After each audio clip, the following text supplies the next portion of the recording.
телевизия. Сега казвам здравей, добре дошъл на поредния и последен за днес гост, на който като му надниквам на красивия почерк в личето, което си е приготвил, се чуда как с тези здрави ръце, с тези тонове, тежести, които дига, бута, тегли и така нататък, толкова финно пише. Знам, че задъхан от Ямбол пристигаш. Да, току-що се прибираме от град Ямбол. Там се проведе третия кръг от държавното първенство. Благодаря на община Ямбол. Перфектна организация на състезанието. Ние се борим всички градове да ви привлечем за шоуто. Колко състезатели имаше? Имаше ли много зрители? И ми кажи от първа ръка победителите в отделните категории.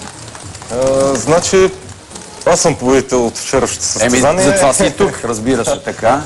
Имахме 4 гости, 3 унгарци и 1 сърбен, които се класираха втори, трети от унгарците.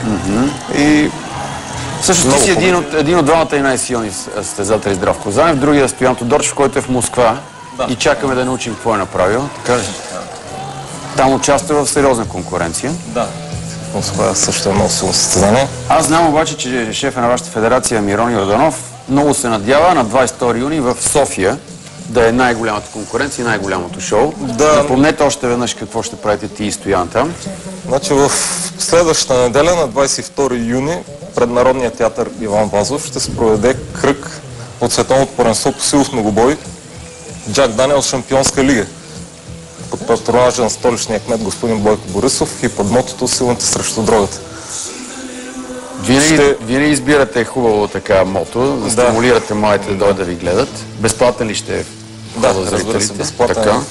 Като ще дойдат топ 10 най-силните мъже в света. Начало с литовеца за друга съюзтес.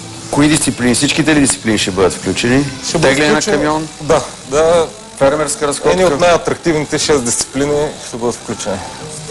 Можем ли в твое лице и това на Стоян Тодорчев да разчитаме на призови класирания, медали, титли? Разбира се, това състезание, всичко е възможно. Ще дадем всичко от нас да се представим в най-добрия начин. Какъв е наградният фонд? Имаш ли добър стимул от към финанси? Да, това е кръг от световното първенство. Най-силните състезания, те са 10 състезания, това е 5-ти кръг. Още веднъж да напомним на софиянци и на всички, които харесват здравите силни мъже. 22 юни, София. Това е събота, Народния театър. Неделя ли се па? Неделя е 22. Да, защото ние репортаж ще бъдем следващата неделя, на 29. Какъв час? В 7 часа, 19 часа. Започва супер екшена и шоуто.